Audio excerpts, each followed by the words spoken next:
फिर दिन हुआ,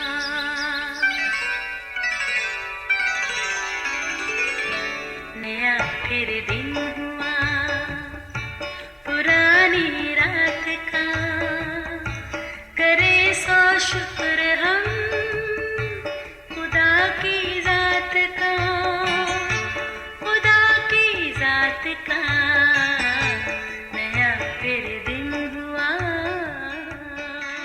आज की आयत गर्ज, ईमान, उम्मीद, मोहब्बत ये तीनों दायमी हैं, मगर अफसल इनमें मोहब्बत है। पहला करंथियों 13 बाब 13वीं आयत। अजीज़ों, एक दफ़ा सब गांव वालों ने बारिश के लिए इकट्ठे मिलकर दुआ करने का मंसूबा बनाया। दुआ के लिए मुकर्रर दिन पर जब सब जमा हुए, देखा एक बच्चा छतरी लेकर आया हुआ था। ये उसका ईमान था कि वापसी पर ज़रूर बारिश होगी। एक बाप ने अपने बेटे को प्यार से हवा में उछाला। मसीह की बात वो ज़रा सा भी डरा नहीं, बल्कि हंसता ही रहा। उसे यकीन था कि जिस बाप ने उससे हवा में यूं उछाला, वो उसे हिफाजत से पकड़ भी लेगा।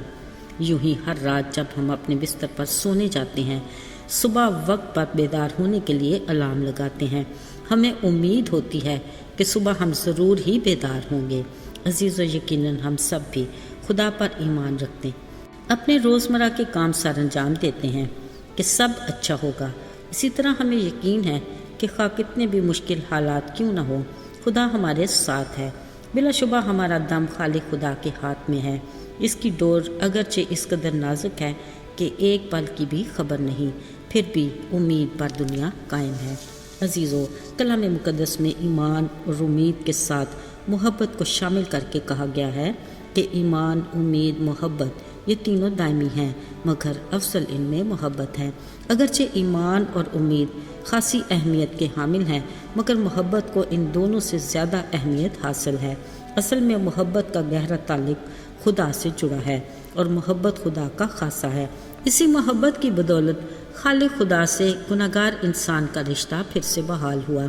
इसी मिलाप में यीशु मसीह ने अपना किरदार अदा किया और अपनी जान का कुफारा देकर न सिर्फ हमें गुनाह की दलदल से निकाला, बल्कि नजात का दरवाज़ा खोलकर आसमानी बादशाहत में शरीक होने का शर्फ भी अता किया। ये सब कुछ मोहब्बत की बदौलत हुआ, जिसको खुदा ने अपने कलाम में अफसल कहा है।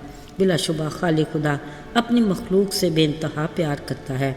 वो गुनाह के बायस किसी की हलाकत नहीं चाहता, क्योंकि उसने बनी नौ इंसान को अब्दियत के लिए पैदा किया और वो हर पल इंसान को अपनी रफ़ाकत में रखना चाहता है। ये अलग बात है कि हम गुनाह के बायस पाक खुदा से दूर चले जाते हैं, मगर वो अपनी मोहब्बत में हर लम्हा हमारी वापसी का इंतज़ार करता है और अपनी मोहब्बत में वो हमारे गुनाहों को मुआफ़ करता है। अगरचे हम इस लायक नहीं, मगर वो सदा अपने कहर को हमसे बाज रखता है। अजीज़ों, उन दिनों नैनवा का शहर खुदा की निगाह में था, जो बदी में काफ़ी हद तक बढ़ गए थे।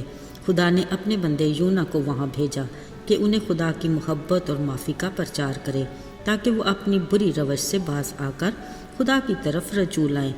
यूना नबी नैनवा के लोगों को अच्छे से जानता था, सो वो डर के मारे उनके पास जाने के बजाय किसी और तरफ चल पड़ा, मगर खुदा उसे वापस उन लोगों में ही ले आया। उसने नैनवा शहर में आकर लोगों को खुदा का पैगाम दिया कि 40 दिन के अंदर तौबा कर लो और खुदा की तरफ रजू लाओ, ताकि खुदा तुम पर रहम करे, वरना उसका कहर तुम पर ज़रूर ही भड़केगा। लोगों ने जब ये सुना तो उन्होंने टाट ओढ़कर रोज़े रखे और खुदा के हुजूर गिरयाजारी की और अपनी बुरी रवश से पास आए। अजीज़ों, खुदा जो मोहब्बत का पैकर है, उसने उनकी ये हालत देखी और अपने कहर से बाज आया। मगर यूना नबी खुदा के इस रवैये से खुश नहीं था। उसने फ़ौरन शिकवा किया और नाराज़ होकर खुदा से कहा, मैं जानता था कि तू रहीम और करीम खुदा है, जो कहर करने में धीमा और शफ़क़त में गनी है और अज़ाब नाज़िल करने से बाज रहता है। अब मैं तेरी मिन्नत करता हूँ, मेरी जान ही ले ले, क्योंकि मेरे इस तरह जीने से मर जाना ही बेहतर है। अजीज़ व खालिक खुदा यूना की नाराज़गी को अच्छे से जानता था। उसने यूना से कहा, लाज़म नहीं कि मैं इतने बड़े शहर नैनवा का ख्याल रखूं, जिन्होंने मेरे हुजूर की रियाजारी की, अपनी बदी का इकरार करके बुरी रवश से बाज आए। क्या मैं उन्हें मुआफ़ ना करूं? ये मेरी मोहब्बत गवारा नहीं करती। अजीज़ों, خدا نے اپنے ناراض نبی یونا کو کہا، اس نینوا شہر میں بسنے والے 1,20,000 سے زیادہ ایسے ہیں جو اپنے دہنے اور بائیں ہاتھ میں امتیاز نہیں کر سکتے، اور ان میں بے شمار مویشی بھی ہیں۔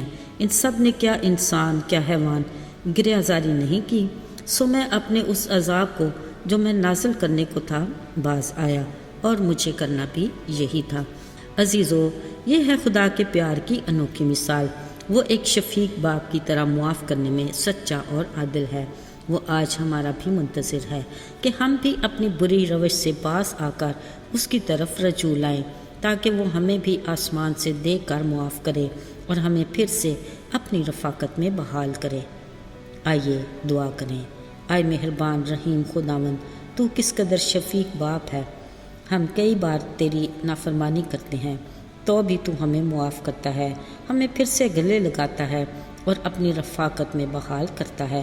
ہمیں مضبوطی عطا کر اور ہمیں ثابت قدم رکھ، یسوع کے مبارک نام میں آمین۔